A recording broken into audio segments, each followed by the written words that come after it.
അങ്ങനെ നിങ്ങൾക്ക് വേണ്ടിയിട്ട് RFC, അതായത് ഓഫ് റോഡിങ്ങിൻ്റെ ഏറ്റവും അൾട്ടിമേറ്റ് ആയിട്ടുള്ള RFCയുടെ വീഡിയോസ് തരാൻ വേണ്ടിയിട്ടാണ് ഞങ്ങൾ രണ്ടുപേരും ഉണ്ട്. ഇപ്പോൾ ഗോവയിലാണ്. സോ ഗോവയിൽ നിന്ന് ഏകദേശം ഒരു 35 കിലോമീറ്റർ ഉള്ളിലാണ് ഈ ഒരു സ്ഥലം. ഇന്ന് രാവിലെ നമ്മളിവിടെ എത്തി. നമ്മളിപ്പോൾ നേരെ സൈറ്റിലോട്ട് പോവാണ്. മാക്സിമം പറ്റുന്നത്ര വീഡിയോസ് ഒന്ന് ഷൂട്ട് ചെയ്യും. ഒരു രക്ഷയില്ലാത്ത ഹാഷായിട്ടുള്ളൊരു വെതറാണ്. എന്തായാലും നമ്മൾ പോയതിന് ശേഷം ബാക്കിയുള്ള വീഡിയോസ് കാണാം. ഞാൻ വോയിസ് ഓവർ ആയിരിക്കും വീഡിയോസ് ചെയ്യാൻ പോകുന്നത്. കാരണം എന്ന് വെച്ചാൽ അവിടെ പോയിട്ട് ലൈവ് എടുക്കുന്നത് കുറച്ച് ബുദ്ധിമുട്ടുണ്ട്. വോയിസ് സംസാരിക്കുമ്പോൾ കിട്ടില്ല. അപ്പോൾ എന്തായാലും വീഡിയോസ് കാണാം. RFC നിങ്ങൾക്ക് വേണ്ടിയിട്ട് ഷൂട്ട് ചെയ്യാൻ വേണ്ടിയിട്ട് ഇറങ്ങിയാണ്. എൻ്റെ കോല കണ്ട ശരി നല്ലതാണ്. അപ്പോൾ ബാക്കിയുള്ള വീഡിയോസ് ഇന്നപ്പോൾ എടുക്കാൻ പറ്റിയിട്ടില്ല. നാളെ ഇനി വീഡിയോസ് എടുക്കാൻ പറ്റുള്ളൂ. അപ്പോൾ രാവിലെ വന്നിട്ട് നമുക്ക് വീഡിയോസ് എടുക്കാം.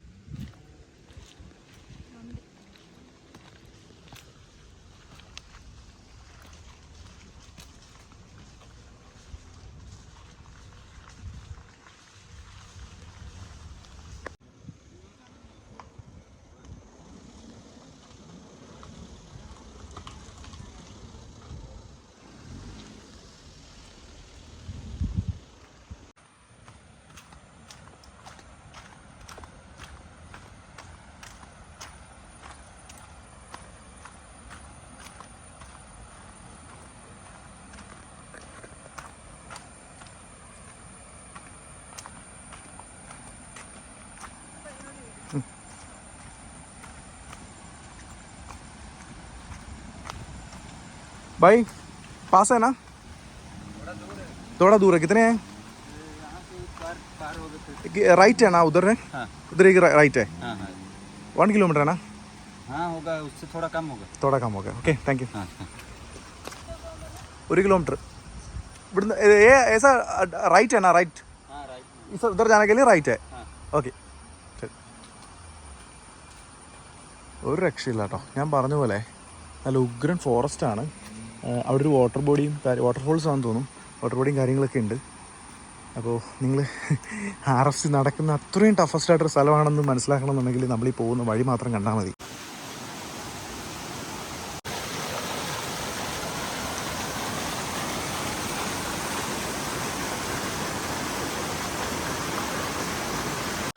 ഫൈനലി നമ്മൾ ലൊക്കേഷനിൽ എത്താറായിട്ടുണ്ട്.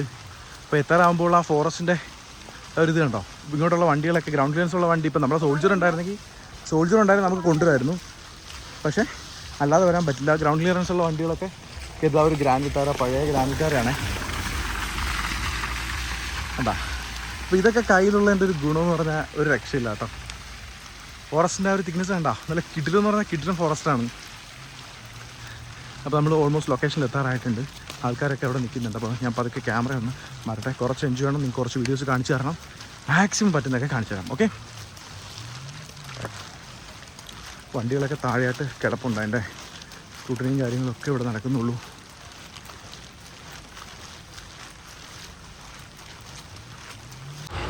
പുതിയ ആൾക്കാർക്ക് വേണ്ടിയിട്ട് നമുക്ക് RFC കുറിച്ചൊന്ന് മനസ്സിലാക്കാം. 1997 മലേഷ്യയിൽ സ്റ്റാർട്ട് ചെയ്തതാണ് നമ്മുടെ ഈ RFC ഇവൻ്റ് എന്ന് പറയുന്നത്. ഓഫ് റോഡിൻ്റെ ഏറ്റവും എക്സ്ട്രീമും ടഫസ്റ്റ് ആയിട്ടുള്ള ഒരു ഇവൻ്റ് തന്നെയാണ് RFC എന്ന് പറയുന്നത്. അതും ഇതിൻ്റെ ഗ്ലോബൽ സീരീസിലോട്ടുള്ള എൻട്രി മാത്രമാണ് ഇപ്പോൾ നമ്മുടെ ഗോവയിൽ നടക്കുക. എവറി ഇയർ മൺസൂൺ സ്റ്റാർട്ട് ചെയ്യുന്ന അല്ലെങ്കിൽ മൺസൂണിൻ്റെ എൻഡിങ് ടൈമിലാണ് RFC ഇവൻ്റ് ഗോവയിൽ നടത്താറ്. അത് പല ടറൈൻസിലാണ്. വളരെ 7 ദിവസത്തോളം നീണ്ടു നിൽക്കുന്ന വളരെ ദൈർഘ്യമേറിയതും അതും വളരെ കഷ്ടപ്പാട് നിറഞ്ഞതും വളരെ ബുദ്ധിമുട്ടേറിയതുമായിട്ടുള്ള ഒരു ഇവൻ്റാണ് RFC എന്ന് പറയുന്നത്. അപ്പോൾ 7 ദിവസത്തോളം തന്നെ ഉപയോഗിക്കുന്ന വാഹനങ്ങളുടെ എബിലിറ്റി, നമ്മുടെ ഡ്രൈവേഴ്സിൻ്റെ സ്കില്ല്, കോ ഡ്രൈവേഴ്സിൻ്റെ സ്കില്ല്, ഇതെല്ലാം പല ടറൈൻസിൽ ടെസ്റ്റ് ചെയ്തിട്ടാണ് ഈ ഒരു ഇവൻറ്റിൽ ശരിക്കും ഈ ഒരു സീരീസിൽ വിന്നറായിട്ട് വരുന്ന ആൾക്കാർക്ക് നമ്മുടെ ഗ്ലോബൽ സീരീസിലോട്ടുള്ള എൻട്രി കിട്ടുന്നത്. അതും വേൾഡിലെ തന്നെ ടഫസ്റ്റ് ആയിട്ടുള്ള 10 മോട്ടോർ സ്പോർട്സ് റാലികളിൽ ലിസ്റ്റ് ചെയ്യപ്പെട്ടിട്ടുള്ളതും അതോടൊപ്പം തന്നെ ഓഫ് റോഡിങ്ങിൻ്റെ വളരെ ടഫസ്റ്റ് ആയിട്ടുള്ള 5 റാലികൾ അല്ലെങ്കിൽ 5 ഓഫ് റോഡിങ് സീരീസിലും എൻട്രി എടുത്തിട്ടുള്ളതുമാണ് ഈ ഒരു RFC സീരീസ് എന്ന് പറഞ്ഞത്. അപ്പോൾ അത്രത്തോളം തന്നെ ഘനഗംഭീര്യമുണ്ട് നമ്മുടെ RFCയുടെ ഹിസ്റ്ററി എന്ന് പറയുന്നത്. അപ്പോൾ മലേഷ്യയിലാണ് ഇതിൻ്റെ ഒരു ഫൈനൽ നടത്താറ്. പല തരത്തിലുള്ള ടയർനെസ്സിൽ ഡ്രൈവറിൻ്റെയും അല്ലെങ്കിൽ കോ ഡ്രൈവറുടെ ഒക്കെ സ്കില്ല് ചെക്ക് ചെയ്തതിന് ശേഷം വണ്ടിയുടെ എബിലിറ്റി, അതുപോലെ തന്നെ വിഞ്ചിങ് എബിലിറ്റി, ആ കാര്യങ്ങളെല്ലാം തന്നെ ഇതിൽ ചെക്ക് ചെയ്യുന്നുണ്ട്. അപ്പോൾ ഞാൻ വന്നപ്പോൾ തന്നെ കണ്ടൊരു കാഴ്ച അതുകൊണ്ടാണ് നിങ്ങളോട് ഈ കാര്യങ്ങളൊക്കെ വളരെ വ്യക്തമായിട്ട് പറയാമെന്ന് വെച്ചാൽ. കാരണം ഇതൊക്കെ നമ്മൾ മനസ്സിലാക്കേണ്ട കാര്യങ്ങളാണ് ഒരു ഇവൻറ്റ് മനസ്സിലാവുമ്പോൾ. അപ്പോൾ ആ ഒരു ഇവൻറ്റ് കാണുന്ന സമയത്ത് നമുക്ക് ഈ കാര്യങ്ങളൊക്കെ അറിഞ്ഞിട്ട് വേണം ബാക്കിയുള്ളവരോട് കൂടി നമുക്ക് എന്താണെന്ന് പറഞ്ഞു കൊടുക്കാനെങ്കിലായിരുന്നു. അപ്പോൾ കഷ്ടപ്പെട്ട് കുത്തിയിരുന്നിട്ടാണ് ഞാൻ ഇതൊക്കെ ശരിക്കും ഗൂഗിളും തപ്പിയിട്ട്. നമ്മളെ സംബന്ധിച്ചോളം നമുക്ക് ഹിസ്റ്ററിയേക്കാൾ കൂടുതൽ ആ ഇവൻറ്റിൻ്റെ ഒരു കാഠിന്യമാണ്, അതിൻ്റെ ആ ഒരു ലൈവായിട്ട് കാണുക, അത് മനസ്സിലാക്കുക എന്നുള്ളതാണ് ശരിക്കും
നല്ല ഒന്നാം തരം ഒരു ആട്ടുപുഴേ ട്രാക്കിൽ ഷൂട്ട് ചെയ്യാൻ ഇറങ്ങുന്നതിനിടയ്ക്ക് കണ്ടതാണ്.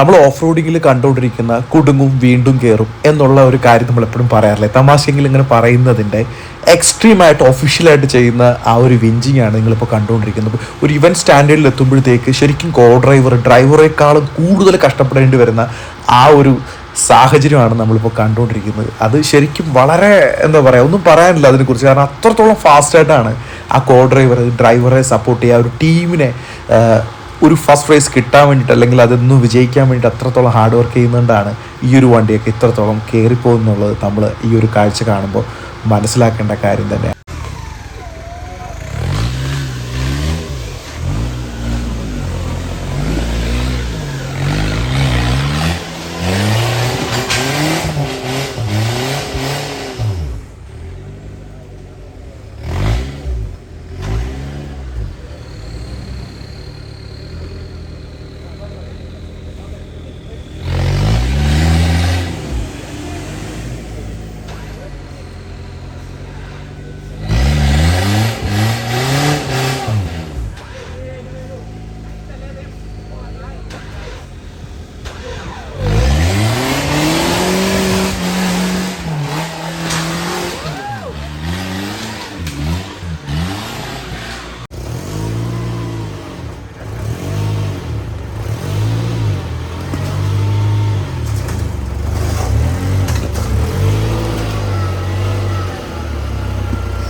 നമ്മൾ ഈ കാണുന്ന ഈ ഒരു ലാപ്പാണ് നമുക്ക് കവർ ചെയ്യേണ്ടത്. അപ്പോൾ ഈ ഫുള്ള് ലാപ്പ് കവർ ചെയ്തിട്ടാണ് നമ്മൾ ഇതുപോലെ തന്നെ കുറേയേറെ വളരെ ബുദ്ധിമുട്ടേറിയ ടെറൈൻസാണ് നമുക്ക് മൊത്തത്തിൽ കവർ ചെയ്യാനുള്ളത്. അതിന് ശേഷമാണ് ഇതിൻ്റെ ഫൈനലിസ്റ്റിനെ ശരിക്കും നമുക്ക് തീരുമാനിക്കാനായിട്ട് പറ്റും.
so he came immediately picked it. I kept it ready. Even I kept the snap vlog in case. Preparation, no? You saw that it was outside. Normally I don't keep it outside. Fast thinking, huh?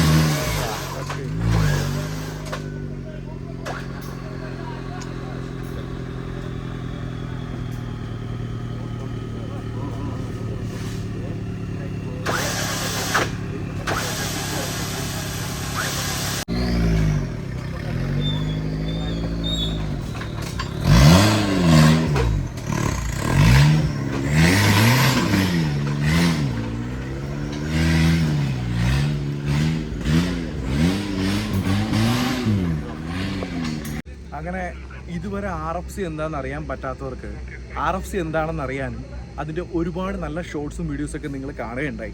ശരിക്കും പറഞ്ഞാൽ ഈ ഒരു video ഇത്രയും കഷ്ടപ്പെട്ട് എടുക്കണമെന്ന് വെച്ചാൽ വേറെ ഒന്നും വേണ്ടിയിട്ടല്ല.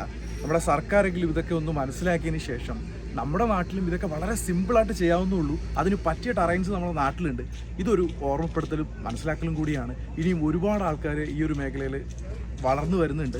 സോ അവരെ കൈപിടിച്ച് ഉണർത്തേണ്ടത് അല്ലെങ്കിൽ കൈപിടിച്ച് ഉയർത്തേണ്ടത് നമ്മുടെ നാടിൻ്റെയും നമ്മുടെ സർക്കാരിൻ്റെയൊക്കെ ആവശ്യകതയാണെന്ന് മനസ്സിലാക്കുക. അപ്പോൾ എന്തായാലും ഈ ഒരു വീഡിയോ ചിലരുടെയെങ്കിലും മനസ്സുറപ്പുകളാവുമെന്ന് വിചാരിച്ചിരുന്നു. ഇവിടെ ഇത്രയും ഹാർഡ് വർക്ക് ചെയ്ത് ഇത്രയും പാടുപെട്ട് ഈ ഒരു റേസിൽ വിൻ ചെയ്യുന്ന എല്ലാവർക്കും ഒരു കൺഗ്രാജുലേഷൻ പറഞ്ഞുകൊണ്ട് തന്നെ ഈ ഒരു വീഡിയോ ഇവിടെ അവസാനിപ്പിക്കുന്നത്. ഇനിയും ഇതുപോലെ ടഫസ്റ്റ് ആയിട്ടുള്ള വീഡിയോസും ക്യാമ്പിങ്ങും ഒക്കെ ആയിട്ട് നമ്മൾ വീണ്ടും കാണുന്നവർക്ക് എല്ലാവർക്കും ബൈ.